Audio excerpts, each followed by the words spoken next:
Praise the Lord, everyone. This is all about yesterday night, 79th annual function in our church. 79వ సంవత్సరం వార్షికోత్సవానికి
ఈ 79వ సంవత్సరం వార్షికోత్సవానికి దేవుని యొక్క ఆత్మ అభిషేకము కలిగిన, వాక్య జ్ఞానము కలిగిన ఒక మంచి వర్తమానికులని దేవుడు ఏర్పాటు చేయాలని మన సంఘ ప్రార్థనలో, మన ఉపవాస ప్రార్థనలో మనమందరము ప్రార్థన చేసిన విధముగా ఒక మంచి వర్తమానికులు రక్షణ టీవీలో మరి క్రీస్తు యొక్క మహిమలో ప్రవేశించిన వంటి కీర్తిశేషులు శ్రీ రక్షణ టీవీలో మన డిబేట్లో పాల్గొనే వారు ఈసారి గారు. కొంతమందికి తెలిసి ఉండవచ్చు, కొంతమందికి తెలియపోయి ఉండవచ్చు. మంచి సబ్జెక్టు ఉన్నది, బహు చక్కగా వాక్యం చెప్తారు. మధ్యాకాశానికి ఈ సంఘమును ఆకర్షిస్తాను అని అన్నాడు. నేను ఈ మందిరాలను పెళ్లి చేసుకుంటాను, ఈ మందిరాలు నాకు వధువు అనలేదు. సంఘాన్నే నాకు వధువు అని ఆయన అన్నాడు. ఈ మందిరాలు నాతో సదాకాలము నివసిస్తాయి అని అనలేదు. సంఘమే నాతో సదాకాలము నివసిస్తుంది అని అన్నారు. మీరు ఈ యానివర్సరీకి సంబంధించి చక్కటి పాట రాసుకొని సంఘం గురించే మీరు రాశారు, మందిరం గురించి రాయలేదు. ఎందుకు ఈ మాటలు నేను చెప్తున్నానంటే, ఇక్కడ ఉంటున్న మనందరికీ వాక్యానుసారంగా బైబుల్ గ్రంథం పదే పదే మందిరాల గురించి మాట్లాడుతుందా, సంఘం గురించి మాట్లాడుతుందా అన్న విషయంలో చాలా స్పష్టత మనకు ఉండాలి. ఈ రెండింటి మధ్యలో మనము కన్ఫ్యూజ్ కావద్దు. బైబిల్ ఎక్కడా కూడా మనల్ని ఆ గందరగోళంలోనికి నెట్టలేదు. ఆ గందరగోళంలోనికి మనలను మనమే నెట్టుకుంటున్నాం. అందుకని ఈ రాత్రి వేళలో ఈ సంక్షిప్త సందేశము ముగిసే లోపున కొన్ని ముఖ్యమైన పాఠాలు, కొన్ని బహుశా మనకు తెలిసినవే కావచ్చు, మరికొన్ని కాస్త ప్రత్యేకంగా రీఫ్రెష్ చేసుకుంటున్నవి అయినా కావచ్చు.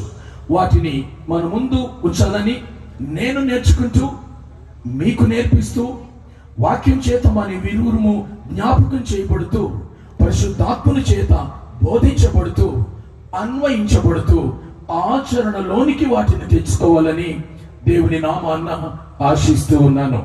నాతో పాటు మీరు ఈ వచనాన్ని చదవండి. 1 తిమోతి 3వ అధ్యాయము 15వ వచనములో ఉన్న భాగాన్ని, మధ్యలో ఉన్న భాగాన్ని చదువుతాను. బైబిల్ తెరిచిన వారందరూ మీరు తెరిచి చూసుకోండి.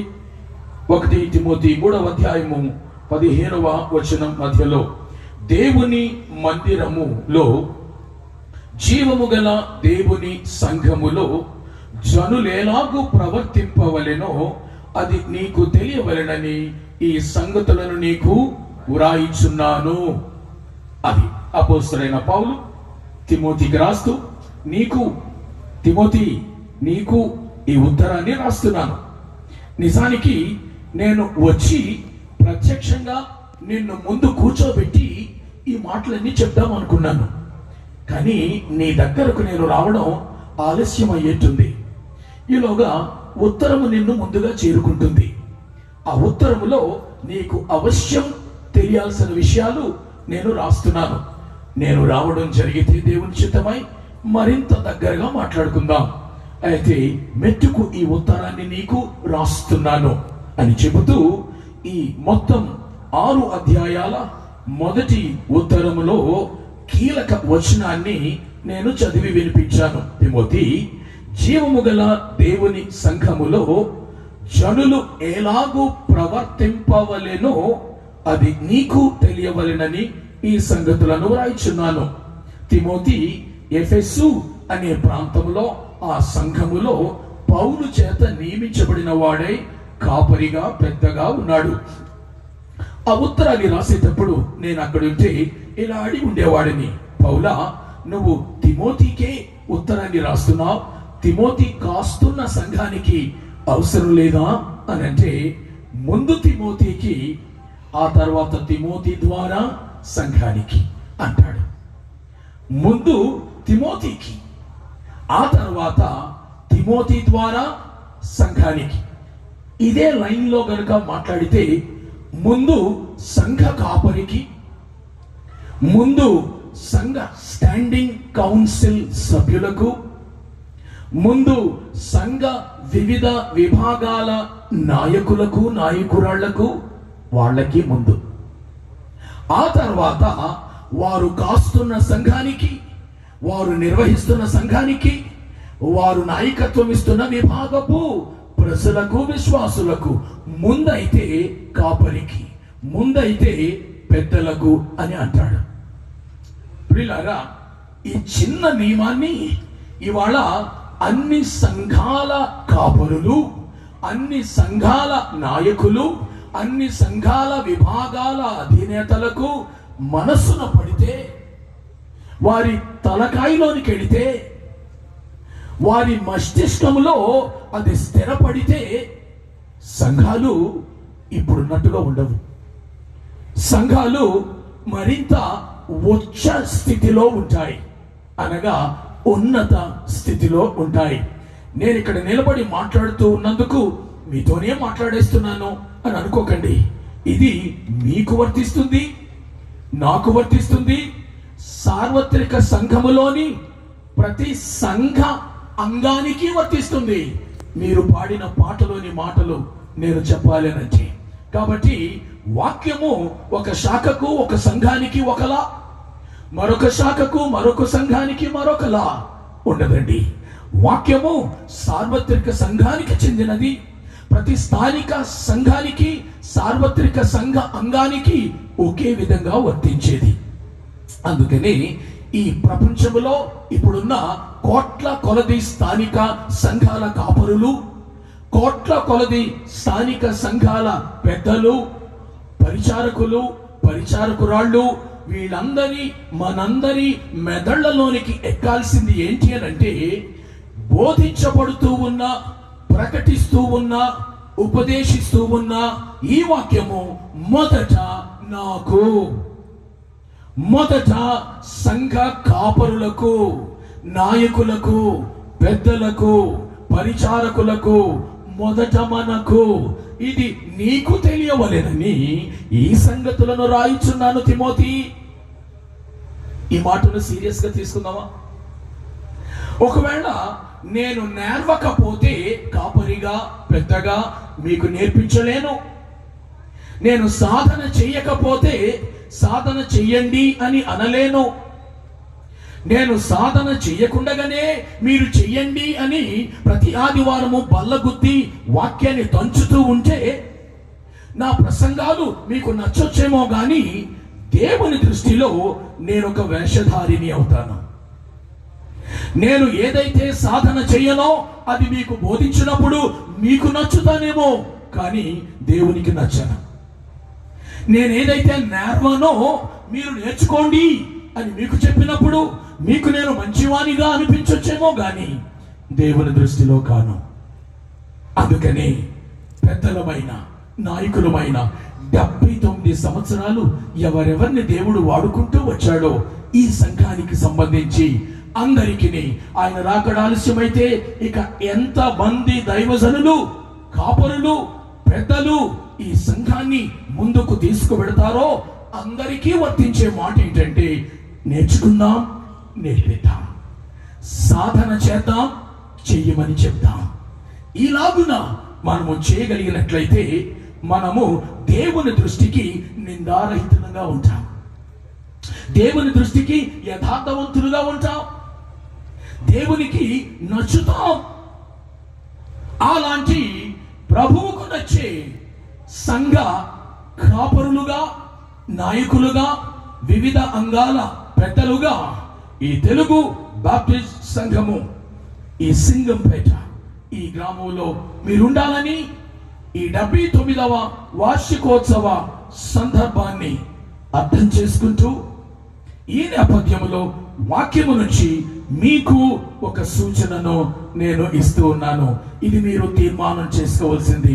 గతములో ఎలా జరిగిందో ఏమో, గతములో ఎన్ని అనుకూల దేవునికి నమ్మకమైన పరిస్థితులు సంఘములో ఉన్నాయో ఏమో, ఉన్న వాటన్నిటిని బట్టి దేవునికి వందనములు.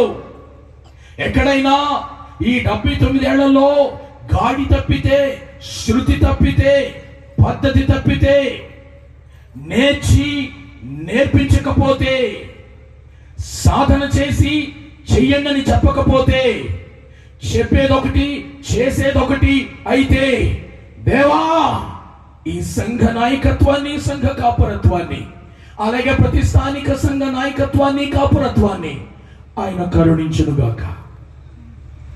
ఇది మొదలుకొని ఒక నూతన దిశగా, నూతన తీర్మానముతో ప్రభుతో చేతులు కలిపి ముందుకు సాగుదముగాక. ఇది మొదటి విషయం. ప్రియులారా, సరే ఏం చేస్తామండి ఈ సంఘములో ఏం చేస్తామో పౌలు తిమోతికి చాలా స్పష్టంగా చెప్పాడు. నేను మీకు 11వ వచనంలో మధ్యలో ఆ పదాన్ని చదువుతాను.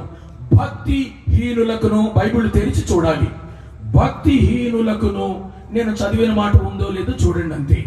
2వ అధ్యాయము 1 తిమోతి 1వ వచనము, సంపూర్ణ భక్తియు. 10వ వచనము, దైవ భక్తి కలవారమని. 3వ అధ్యాయము 16వ వచనం, దైవ భక్తిని.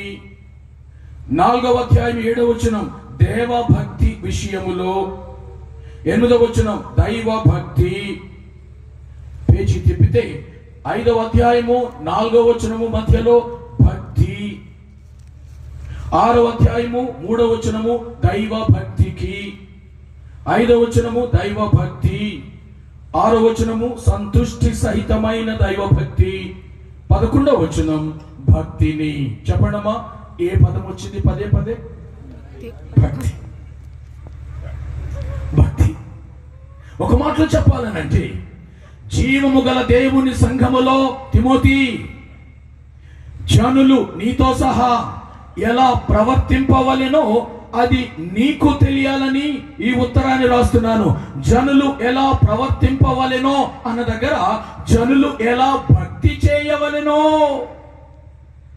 నీకు చెప్తున్నాను తిమోతి, నేర్చుకో, నేర్పించు. సంఘములో ఏం చేస్తామండి? సంఘములో కాలక్షేపము చేయము, సంఘములో పిచ్చాపాటి మాట్లాడుకోము, సంఘములో వ్యాపారం చెయ్యము, సంఘములో ఎవరికి ఎంత ఉందో చూపించుకోము, సంఘములో నా వర్గం ఎంత, నీ వర్గం ఎంత బల ప్రదర్శన చేసుకోము, సంఘములో నాకెన్ని తరాలు వెనకడికి, నీకెన్ని తరాలు వెనకడికి, ఇవి ఆలోచించుకోము. సంఘాన్ని నేనెలా వాడుకోవాలి, ఇవేమీ ఉండవండి. సంఘములో భక్తి మాత్రమే ఉంటుంది కాదు, ఉండాలి. భక్తి లేని సంఘము అది వాక్యపు దృష్టిలో సంఘం కాదు. భక్తి తప్ప సంఘములో మరొకటి ఉండ వీలు లేదు. సంఘములో మన వ్యక్తిగత ప్రదర్శనలు కుదరదు. సంఘములో క్రీస్తు ప్రభువు తప్ప మరి ఏ నరుడును, బోధకుడైన నేను, కాపరినైన నేను, పెద్దనైన నేను, ఎవరు కూడా ప్రదర్శన గాని, ఘనత గాని, మెప్పు గాని, యోగ్యత గాని ఇవేమి ఏ మానవుడును సంఘములో పొందుకొన జాలడు. సంఘములో క్రీస్తు మాత్రమే అన్ని వేళలా మహిమ పరచబడతాడు. హల్లెలూయా. మెప్పు ఏదైనా ఉంటే, యోగ్యత ఏదైనా ఉంటే, ఘనత ఏదైనా ఉంటే, అర్హత ఏదైనా ఉంటే, మహిమ ఏదైనా ఉంటే అది సంఘములో ప్రభువుకు మినహా మరెవ్వరికి కలుగదు, కలుగకూడదు, ఆపాదించకూడదు, ఆపాదించుకోకూడదు. ఇది రెండవ శ్రేష్టమైన తలంపును మీ ముందుకు తీసుకొస్తున్నాను. మరి ఈ 73 ఏళ్లలో ఈ సంఘములో ప్రభువు అత్యధికంగా మహిమపరచబడ్డా? ఆయన మాత్రమే అన్నట్టు మన 79 సంవత్సరాల సంఘ బ్రతుకు ఉందా? ఆలోచించుకోవలసిన విషయం. ఇక అసలైన అంశంలోనికి వస్తున్నాను. సంఘములో భక్తి చేయాలి అని 11 సార్లు రాశాడు. ఇక్కడ తెలుగు తర్జుమాలో 11 సార్లు ఉంది. భక్తి, సంపూర్ణ మాన్యత కలిగిన భక్తి, సంతృష్టి సహితమైన భక్తి, దైవ భక్తి, దేవభక్తి, ఇలాంటి మాటలు ఇక్కడ రాయడం జరిగింది. ఈ దైవ భక్తిని ఇంగ్లీష్లో ఏమన్నారా అని నేను చూశాను. ఇంగ్లీష్లో గాడ్లీనెస్ అని ఉంది. గాడ్లీనెస్ వినడమా జాగ్రత్తగా. గాడ్లీనెస్ అని ఉంది. ఏంటంటే దీని అర్థము అని నేను డిక్షనరీలను, లెక్సికన్లను వెతికి చూశాను.